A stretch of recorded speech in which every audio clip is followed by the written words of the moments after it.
Constant Contact's digital marketing tools help small businesses keep up, excel, and grow. And now you can give yours a big push with SMS marketing. Send timely offers and important updates that break through and get a response. Use our automation and AI to know what to say, when to say it, and send it automatically. Constant Contact takes the guesswork out of marketing and delivers the tools to help the small stand tall. Visit ConstantContact.com to get started for free today. Welcome to the Sisters-in-Laws podcast. Abortion and elective termination has always been a topic in the U.S. with many opposing views. Roe v. Wade was a 1973 landmark decision by the U.S. Supreme Court. The court ruled that a state law that banned abortion, except to save the life of a mother, was unconstitutional. The ruling made abortion legal in many circumstances. With the 2020 presidential election right around the corner, states like Alabama, Georgia, and recently Missouri are attempting to pass laws to reduce gestational age for abortions up to banning abortions in those states altogether, attempting to overturn Roe versus Wade. For September, we are exploring the healing and grief side of abortion on the Sisters-in-Laws podcast. In the medical world, the terminology miscarriages are called spontaneous abortions or pregnancy loss. And in this community, we have to learn how to extend grace to individuals who electively terminate their pregnancies no matter their choice. Join us this month as we explore abortion stories and how healing, grief, and shame can keep us all bound if we do not speak up and share. Welcome to the Sisters-in-Laws podcast.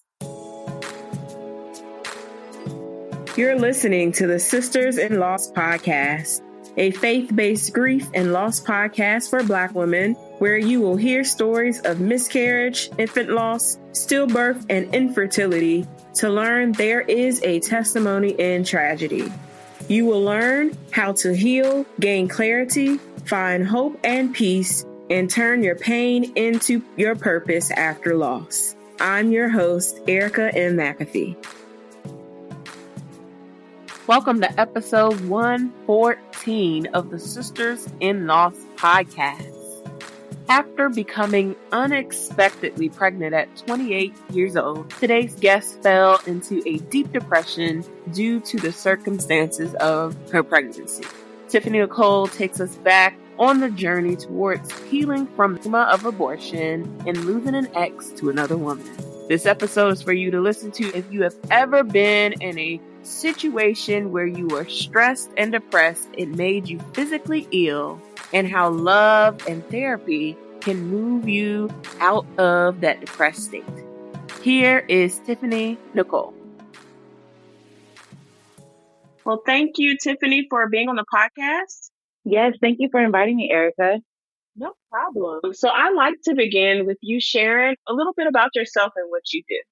Oh, well, it's kind of well-rounded, but I'm a West Coast girl trying to make it in a big southern city. And essentially, I do marketing. I've kind of always had a creative niche for things. So I've always kind of been attracted to just finding different ways to express ideas outside of just telling people. So essentially, I am a marketer by trade, and I also do hosting part-time. So if you're ever going to a bar or a restaurant, you probably see someone like me that's kind of either entertaining the crowd, playing music, or even if there's different events going on. So anything that kind of has me in front of people, or even if it's behind the scenes with digital marketing, that's kind of the area that you'll find me in. Thank you. So take us back on your journey to motherhood and share with us your lost story. Well, okay. It might be a little long. So let me know if you need me to wrap something up. So feel free to be like a Sandman and be like, hey, wait a minute. But essentially, I found out that I was a mom last year in April of 2018. It definitely was something that was unexpected, but it was with someone that I had known for a really, really long time. I'm in my late 20s, and this was someone I met in my late teens. So we've known each other for maybe about 10 years or so. But yeah, motherhood was definitely not something that I was expecting. It was reconnecting with an ex that we had pretty much kind of discussed like marriage and the future. And at one point, especially when we first got together, he was very, very adamant about marriage and kids and being in my early 20s. I was like, I'm not really sure yet because I still want us to kind of work on some other things. But naturally, as you get a little bit older and you get a little bit more settled in things, the thought kind of crosses your mind. So it was something that crossed my mind, but it definitely wasn't something that I kind of prepared for. Because honestly, I mean, it sounds cliche to say, but it kind of just happened. Once you found out that you were pregnant, what happened from there? And then just go through and tell us about just that journey once you found out you were pregnant up until when you started to experience symptoms of your miscarriage that you had. Sure. So in my particular case, I know that you mentioned miscarriage. I actually decided to terminate my pregnancy, and it's definitely not something that I would recommend to people, but I knew for myself that it was a choice that I had to make. I guess kind of backing up with the story, I was revisiting an ex that now had moved overseas, but he used to live in the States, which is where I'm based. And so we decided to have a trip just to kind of, as I mentioned, reconnect and just kind of see what the spark was still there. And so it was a phenomenal trip. And I remember the night that I said that we would have had a daughter. I remember the night like she was conceived, and it was a great trip. But on the last trip, and all this kind of plays into context of things, on the last day, I found out that there was somebody else that was there literally the week before I got there. And, with someone that you had known for like 10 years, it completely broke my heart. And I just thought, okay, well, we're not technically together. So at this point we weren't. So maybe, hey, people are single. They can do what they want. And so, I mean, he apologized and we still kind of kept in touch in a sense, but there definitely was a lack of trust that I had never experienced with him. So when I came back to the States at that time in February 2018, there was a really bad flu strain that was going around. And so I felt really sick. And, he and I still we definitely kept in touch. And I just started to realize that there was a lot more to this girl that it came out the week before I did, and a few other things. And, later on throughout the summer, I learned that there were more women. So tons of different things that even though at that point we weren't in a relationship, this was somebody that I had almost married and, thought about having kids with. So there was a lot of layers of hurt.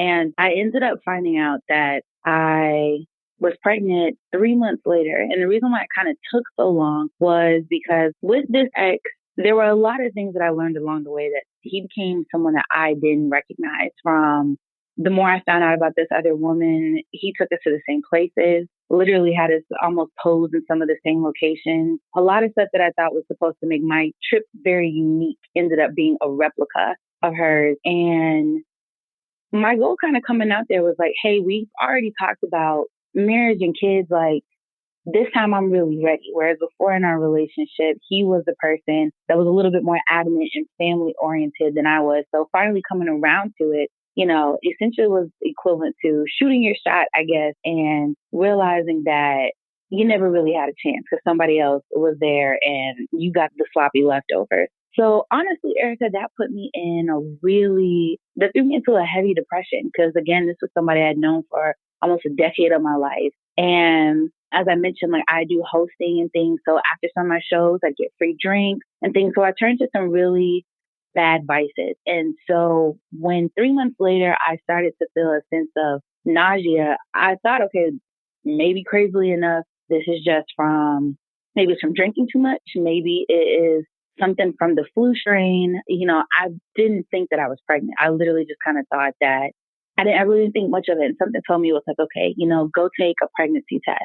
And I took two, and both of them were kind of faint. And I've taken pregnancy tests beforehand with my ex, but it was always, a strong negative. So with this one to have even a slither of just kind of like the two lines, I was like, oh, okay. So I went to a nearby Planned Parenthood just to kind of have an official reading. And so went through their test and, they're like, congratulations, you are pregnant. And being completely surprised, Erica, my response was, with what? And, they kind of laughed, but they were also realizing that I was in complete shock. They're like, you're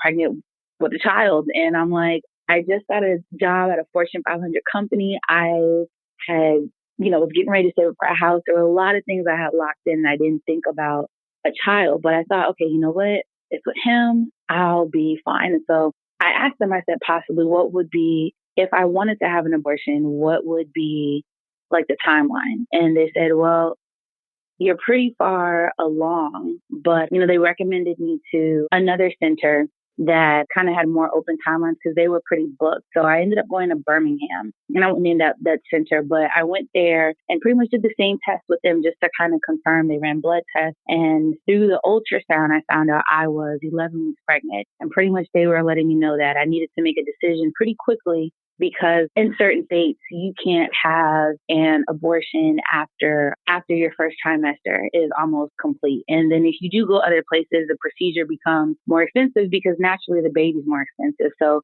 for a day, I thought, okay, maybe I could keep this. But at the time, I hadn't told the dad. But in the space that we were in, it was really, really ugly and really negative. And honestly, it was to a point where I felt I couldn't trust him, because I thought, if out of everything that we've been through, if you can have different women, if you can look at me every day on a trip, and then what I felt in my heart kind of lied to me, there were a lot of things that I thought the man that I knew maybe 9 years ago, over the course of 9 years, that man, yes, I'm like, I could father, I could mother a child with him. We could have a great family, maybe even revisit the idea of marriage. But the person that I realized that he had become, I honestly just didn't feel the support. And so I decided to terminate that pregnancy, just because I thought I knew I wasn't ready. But even if I were to do everything I could to be the best mother that I could have been, I know that I probably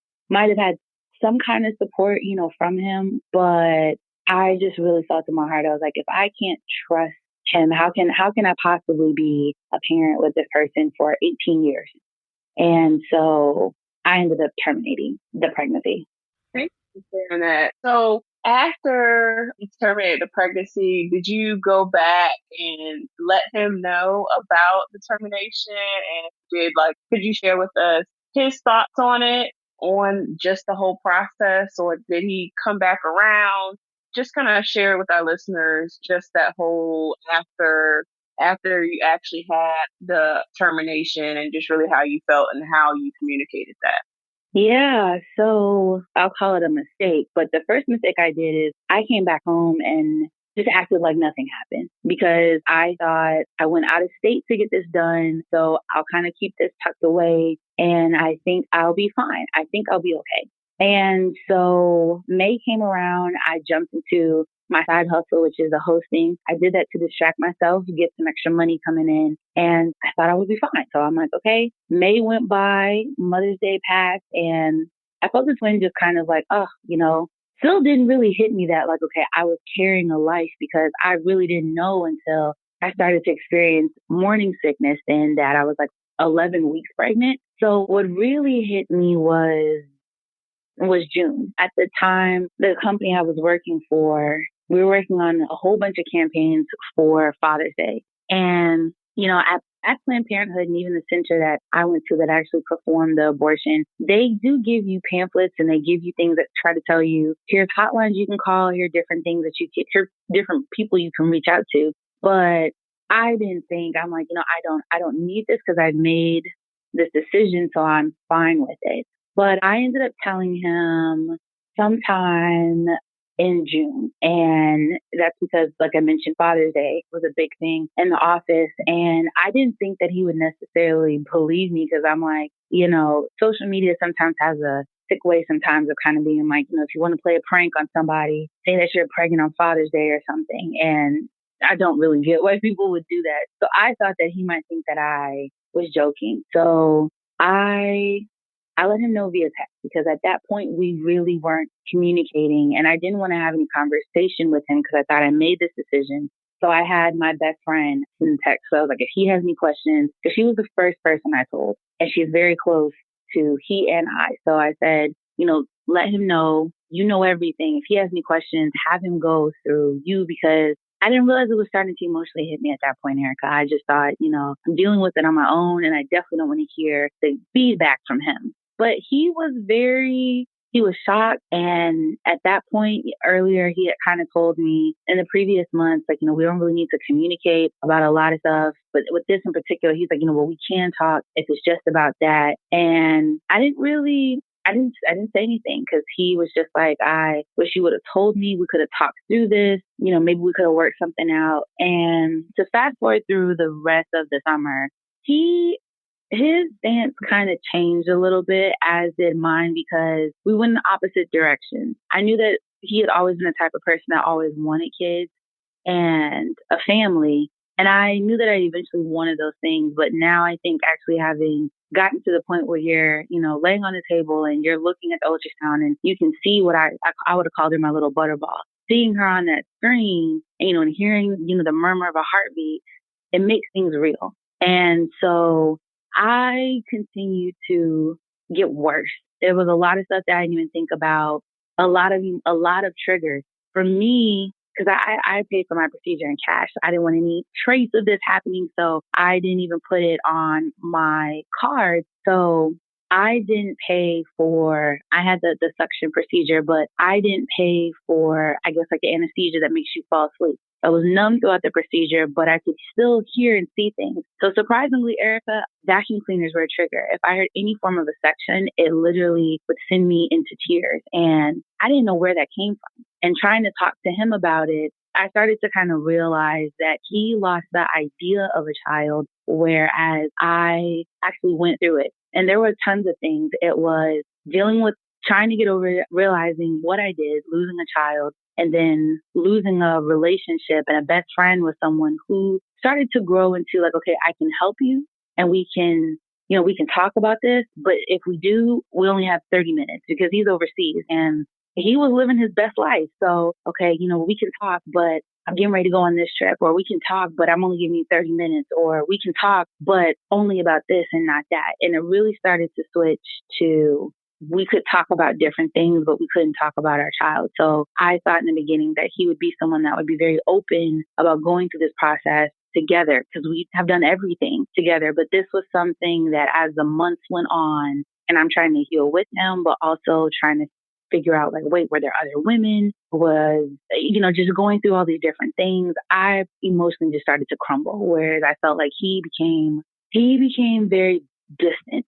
And that surprised me because that is not how I knew him to be. So I was surprised that although I knew he was hurting, he wouldn't share his hurt with me. And then it got to a point where just through mutual friends and eventually talking to him, he had moved on. He was with somebody else who ironically was in the States. And that really hurt me because the first woman that I found out about, at one point when we were arguing about her, I found out that he was in the States. And while he was arguing with me about her, would get off the phone and proceed to spend the rest of the day and the week with him. And even when I called her up, I'm like, wait, what? Like, who are you? And I don't understand, like, how you play. Just so many questions. She told me that, and I still to this day don't know if it's true, that he was talking to her about, our abortion, my abortion, and telling her that he didn't think it really happened. But of course, when I confront him, he's like, she's lying. Don't believe her. And honestly, Erica, that is just drama I don't have time for, and not someone I thought that he was like. And so when I confronted him about possibly this new girl that he had been with, because part of me still cared, and there's also the thing like we created a life together. Yeah. And then he was like, well, I'm with somebody else. So this was another girl that I found out about. And when I just kind of asked them, like, and there were tons of crying phone calls, like, I'm going through this, I'm having dreams, I'm having feelings, like, talk to me, what can you help me? It got to a point where he finally admitted, I don't want to talk about this with you, because he was talking to his new girl about it. And that really hurt me because I thought you were someone that I could talk to and go through everything with, but now you've completely shut me out and you're talking to a stranger about our child. And that tore me up just because I started to look at it as a punishment. I'm going through this alone and I'm trying to ask my best friend or the father of this child, talk to me about this, like, just give me something. And it's not that you can't communicate, it's that you won't communicate with me for whatever reason. And that really hurt me because unfortunately, he had gone through a similar situation with another girl when we first started dating. And she was a huge help because I didn't realize that when he and I was first dating, he had gotten another girl pregnant a year beforehand by accident again. And she was doing the same thing I was doing, actually calling, trying to get his attention because he just closed her off. And when we were dating, I'm like, who is this girl? And, the story was one thing, but then when I finally got to the point where I was like, no, who is this girl? That's when he told me the full story. So putting the pieces and things together and looking at a pattern of habits, I'm like, okay, if this is how it was when you got this first girl pregnant and I was the new chick, this new girl probably has no context of our background, our history, what happened. Because I never wanted to tell him, because it was my decision, but I never wanted to tell him, like, hey, if you had just been honest with me about any and everything before I came out, or just whatever it is that you want to talk about, if I had faith in you, which is what I would have named my daughter, because she came at a time when I didn't have faith. So if I had faith in you, if I could just trust you, we could be parents right now, but I don't know who you are anymore. And all these women keep popping up, even though, yes, you're single, I realized he had unprotected sex with me and this other girl, and I'm quite sure a few others, and that just had me like, this is not the man that I knew. But maybe because you got this big job overseas and you're doing this and attracting all these exotic women, that's who you are now. And if that's who you are, I don't want, you don't need to be a father because you're not ready, as I'm not ready to be a mother. So I guess to answer your question, it went from support to just shutting me out. And, even after I told him, I was like, why do you talk to your new girl about our child? She knows nothing about me. She knows nothing about the situation. Why does she get to talk to you and I can't? And he just didn't really have an answer. It was just more so kind of like, I just want to talk to you about it. So how he feels about it now, I know that he's still going through it through like a few mutual friends. He's always been a very private person, but I know through mutual friends and stuff that he's still grieving in unhealthy ways. But I think I had to kind of realize that we are not on this journey together. So that took a long time to realize because from April 2018 to pretty much what would have been my daughter's her birth month, October 2018, Erica, I don't know if we can cuss in this podcast, so I won't, but I was a hot blank mess. I was a hot mess, crying at work all over the place. And I ended up losing my job because our company was doing massive layoffs, but I was just so distraught that I just could not function and trying to communicate with him and he wouldn't. And he's traveling, living his best life. And so I started reaching out to mutual friends and family, like, hey, can somebody get his attention? Can somebody tell him to talk to me? And him being private, he didn't even tell people I was coming out there to see him. Just a lot of sneaky stuff that, people are like, wait, what? I didn't know you guys were still, communicating. I thought you guys were on good terms, or what do you mean? So now I'm like, well, no, here's the full story. And he's kind of always been viewed as like an outstanding, Black man. So it's like, what? No, not him. So it just ended up being, 2018 was a year of hell and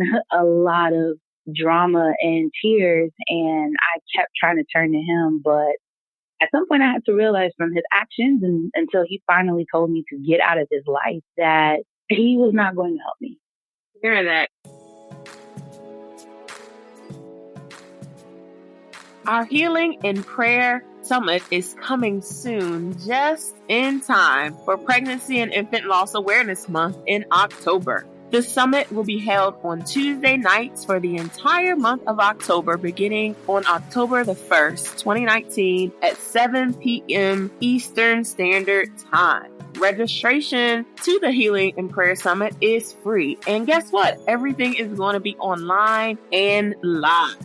We're going to be speaking on topics of healing after loss, trying again after loss, therapy after loss, parenting after loss, and stress management after loss. To register, go to ericamcafee.com/summit. Once again, ericamcafee.com/summit. And I can't wait to see you there. So tell us about you. You just mentioned about you losing your job and you were a hot mess. So just tell us about really how you did the inner work to get to a place of healing after this. I think with anybody who's experienced a loss and definitely experienced a time where they actually electively terminated, especially since they were in, a bad relationship. And, thank you for going into so much detail because I think we all can relate to this situation. We all can relate to this situation when we have, relationships or people and it just didn't go right. It just wasn't right. And you're trying to lean on that person to heal, but they're not providing that for you. But then, the shame and the stigma around actually going and getting an abortion and not really having anybody to confide in. Who did you turn to? And then how really did you start that healing process? Well, it was really reactive, honestly. It just got to a point where it was in everything that I did. I was crying so much at work that, and I laugh at it now, but anytime like somebody would, say like, "Hey, Tiffany, what's going on? Are you okay?" And I would say, "Well, I just found out somebody in my family died." And Erica, let me tell you, I was crying so much at work that, and using that excuse so many times that my coworkers actually got me a card and said, it basically said, "Oh my gosh, I'm sorry for all your losses." And I'm like, I've got to get it together. So it just started. It took a while for me to realize the self-healing part. And truthfully, I think I'm just now stepping into it. But the first person I turned to healing was my roommate at the time, who was my best friend. And we've known each other since we were 5. And she was there, in times that I just didn't anticipate. When I was coming back from my shows, I started drinking more. I started smoking. I was using Black and Mild. I even had, it took a while for me to get to the healing process because my thought process wasn't healthy. And, I'll be transparent because it took my village to tell me like, you're not yourself, because I got to a point where I just stopped feeling. I thought, okay, I lost my big girl job that I had worked for, because at 26, I was working for a pretty huge company and was essentially managing some of their largest accounts. And losing my child, and I don't even know if that's fair to say since I was the one that, did it. So there's that conflicting thought, and losing him, I just stopped feeling. And it really wasn't until, for me, I had called the suicide prevention hotline, and it wasn't in an act of doing anything. It just got to a point of, I just didn't feel anything. It didn't matter if I smoked. It didn't matter if I met a new guy, went on a date, or hooked up with him. It didn't matter if I was drinking. I just didn't feel anything because I thought, what can be worse? How do you heal from? And, there was nothing wrong, with you. I mean, I know even in Birmingham, they did notice that I guess it was like high blood pressure, and they asked, what my diet was like. And when I kind of told them the circumstances, they did mention, they were like, well, you're causing a lot of stress to your body, and that will impact your pregnancy if you don't calm down, and if you do decide to carry this baby. But I think it was that phone call and having my roommate kind of just talk to me and say like, you're not yourself. And then I got honest and talked to my family about it, which for me was a bit of a big deal. We aren't super traditional, but, most Black households, you don't really talk about heavy stuff. So talking to my cousin, who's like a sister, my mom, my dad, everybody had different reactions, but it really varied from them praying for me, some being angry with me, some, sharing their stories. But as I started to just kind of be honest with myself about what I was feeling, I started to realize for myself, and maybe this isn't the best form of advice, but I started talking to people because I realized trying to keep it in myself was not helping, because I was afraid of vacuum cleaners. I hadn't vacuumed, and I typically like to keep things clean. So a lot of stuff, it wasn't just, the thoughts or dreams that I was having. It was in my day-to-day life, in addition to if I saw a woman that reminded me of the other woman that came the week before me, and also knowing that she knew about, my abortion, I would get angry. So there were so many different triggers that, thank God for friends and family kind of just being there, walking me through it. And eventually, through a friend, I was recommended to a therapist. I did go to oh my gosh, I'm blanking out on what the name is, but there's a different, I guess a psychiatrist. I think that's what it is, because a psychologist or a therapist can't write a prescription for medicine, but I think a psychiatrist can. So I went to both, and I tried an antidepressant for a while, but I didn't like that because I personally didn't want to use meds to kind of make myself quote unquote happy. So I just stuck to therapy and eventually now going back into church. But Erica, it took a really long time. Like I had my abortion in April of 2018, and I think I really just started the journey of healing maybe in December.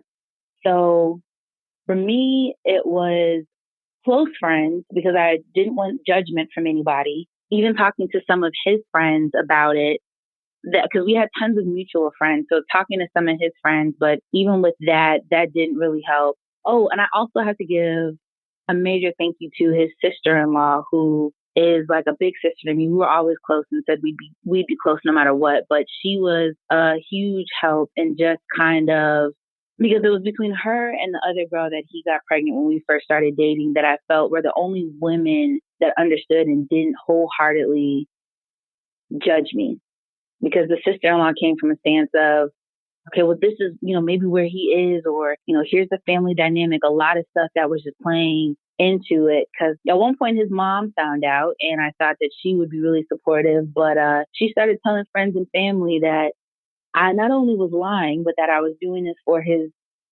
and everyone's attention, which shocked me because again, I almost married into this family. So I was really surprised that because of who people think he is and the status that he holds, when they found out about the other women, they were upset with him and going off on him. But the minute they found out that he got somebody pregnant, it quickly changed to, oh no, not him. That can't be the case. And his mother, someone who I actually was really close to and at one point actually gave me my first job out of college, was now looking at me saying, telling people, can you believe her? She's lying. She's just doing this for attention because she's so in love with him. So there were a lot. So that's why I put an emphasis on close friends, because I started to realize people that I thought were for me and him, people pick sides and judgment comes along with it. So my circle started to get a lot smaller, and friends and family, his sister-in-law, another girl who got pregnant. I mean, I hate that we kind of were connected because we actually know each other through friends because we all went to college together. But she was a huge help because she's like, I have gone through it, but she had an abortion as well, but she did the at home pill. So her triggers and things were different, whereas mine were vacuum cleaners, hers were bathrooms. And so just sometimes being able to call her and just cry on the phone and just be like, I can't believe I got pregnant by somebody like this. I can't look at a vacuum cleaner or inanimate object without bursting into tears. And she was very helpful. So close people that judged me without any doubt, eventually therapy and church are really starting to kind of slowly pull me out of that really, really dark haze that I was in.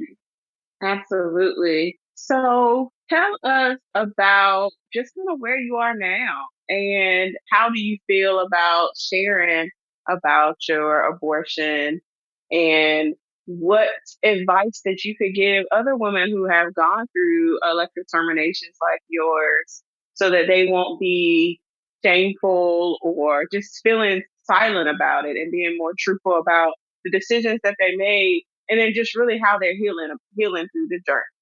Yeah, I would say, first off, no matter who you are and no matter who you got pregnant by, and no matter whether you have support or not, be okay with that decision. I almost said sit in it, but you don't want to, because I know for me, if I sit into it, it starts to turn into regret. It turns into shame. And that was something I'm still working on not doing.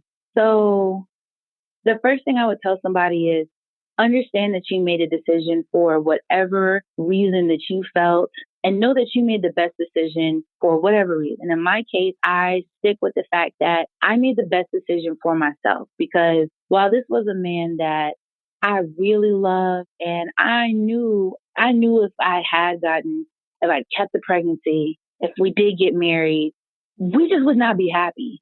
And I have to be honest with myself when I start trying to beat myself up to say, you made the right decision for yourself. And in my case, kind of having a partner who, although I know he was feeling it, wasn't communicating it the way that I did, or the way that even just I needed in terms of support, I had to realize, okay, I can't get validation from him or anybody else about the decision that I made. I made it myself. Because even in his case, it went from, Tiff, I can't believe you did that. I thought that you know, we could have put everything aside while the pregnancy was going on and we could have gotten married by the time the baby came. Then a month later, it was, Tiff, I thought that we could at least, be cool and I'll buy a house like, in the area by you. We could raise the baby together. And then finally it came down to, at least I thought that we could have been really good co-parents. And so I watched it from, wait a minute, I thought we were talking about fixing us and getting married and having all this great stuff to now he's saying, I'll basically just, be a parent, I guess, on paper, and we'll work out a schedule. We both come from 2-parent households. For me, I did not want to have a child that didn't start up on the same foot that I did. So I say all that to say that sometimes I had to bring myself out of it. And honestly, that leads to my next thing, having friends, having support. For me, as I mentioned, it was his sister-in-law, the first girl that he got pregnant, my friends, and therapy to remind me, you made this decision. And sometimes if you feel like you're strong enough, I entertain, okay, what would it look like?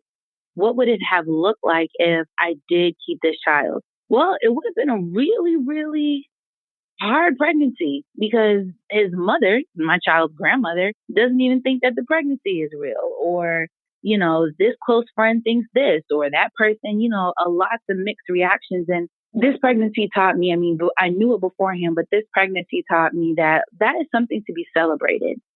And so I have to remind myself and have friends remind me that you made the best decision for yourself. So that would be the first thing. For me, I guess the third thing, because as I mentioned, I got let go from my job. And even afterwards, I picked up a new job.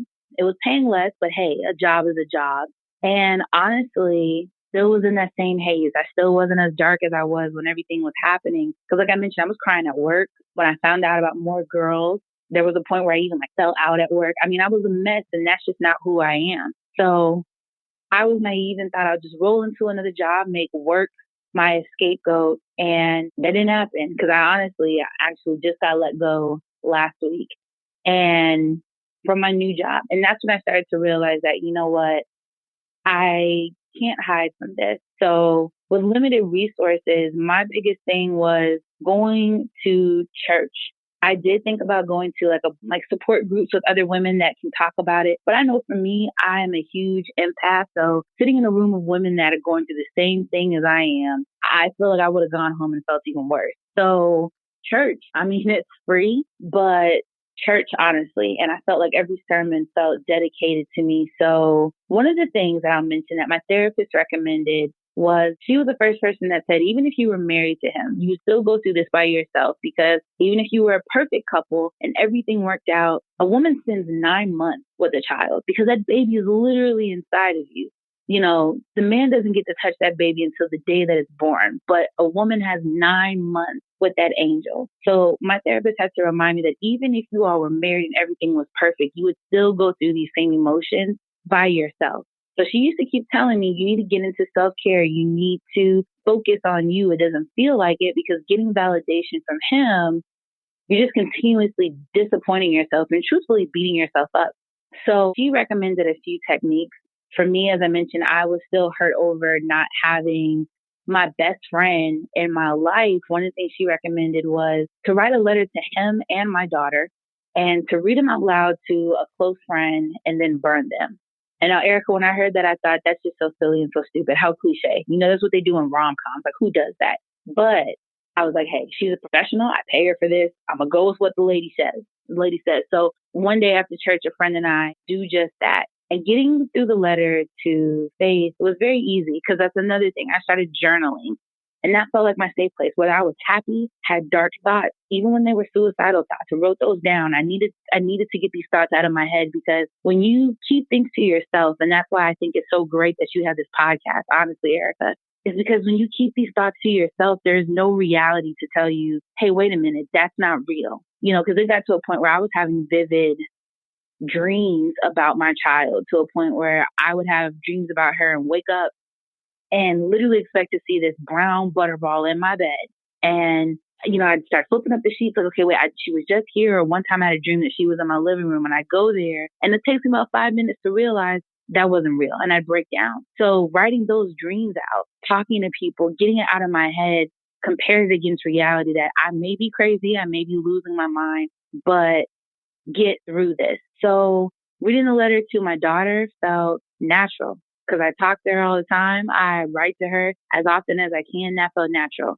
Reading the letter to the ex really hurt because even saying dear, filling his name, that felt hard. But I wrote through everything, questions that I wanted answered that I knew he couldn't answer. And then when it came to burning the letter, I had to have a friend help me do that because I didn't feel like I had the strength to do it. But it proved to be very therapeutic.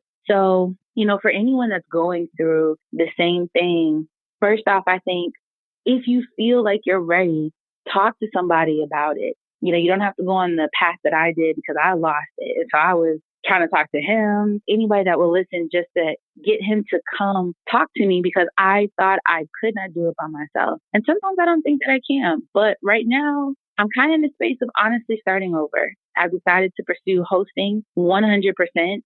And honestly, what kind of inspires me is faith. I tell myself, like the actual faith and my daughter faith. Now, my parents got me a ring that it's a stone with my favorite color. It's a mystic topaz stone, and there's 2 hearts on the side of it. And I tell myself that the 2 hearts represent whether I would have had a boy or a girl, because I know through mutual friends, he thought that we would have had a son. But the 2 hearts represent the heart of my child, whether it be a son or a daughter. And I use that as extra strength for myself because some days, Erica, I don't think that I'm strong enough. But I tell myself, if my butterball were here, I would have to push and hustle because I have a child now.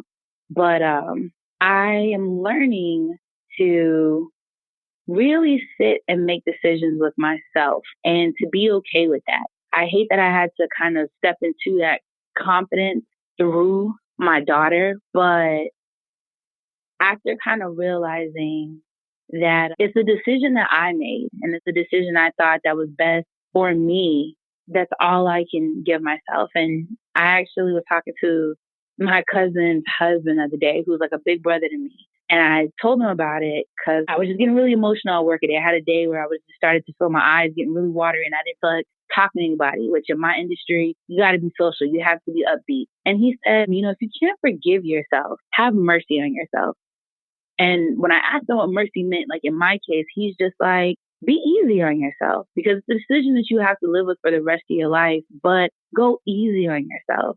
And whether that be taking a bubble bath or, anything that's self-care. My self-care ranges from hiking, reading, writing, buying a new wig, not to tell people to just develop things that cause you to ignore it. But if you can find something that reminds you that you are still whole, that you can still find love again, that you can still have another child, do things that remind you were just as strong when you made that decision. And you can be just as strong after you make that decision. And as I mentioned, for me, it's having a support system, a village that reminds me like, hey, be easy on yourself because you're going to be, even if you're not okay right now, you can move through it because you may not get over it, but you honestly can move through it. So right now, I'm trying to hit entrepreneurship at 100%, trying to get back in shape, honestly trying to find myself again.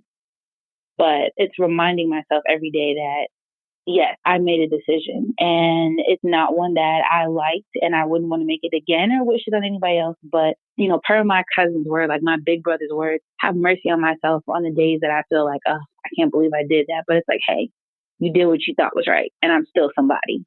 Thank you so much, Tiffany, for sharing on the podcast. Where can we find you on social and connect with you after this episode?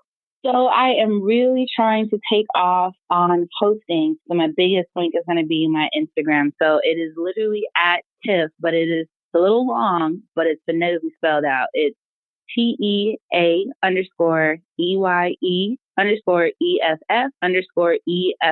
So it's Tiff, but spelled in a funny, unique way. I might change it because I'm thinking if I meet people at shows, they might be like, wait a minute, Did I get the right underscore? So, but yeah, it's at underscore Tiff, TEA underscore EYE underscore EFF underscore EFF. Tiff spelled phonetically. Thank you so much for being on the podcast and sharing your light with us. I appreciate it. Yes, thank you so much, Erica. And as I mentioned, to anyone else going through this, I send nothing but love, and have a support system that reminds you, to be stronger than what you think you are. You can definitely get through this. Thank you so much for tuning in to today's episode. For show notes, go to ericaandmcafee.com/podcast. Have you joined the Sisters in Loss online community? If not, join us online at sistersinloss.mn.co. That's where you get all of the tools and the resources and freebies from each of the episodes. I can't wait to talk with you all in the online community. If not, until next time, we will see you next week.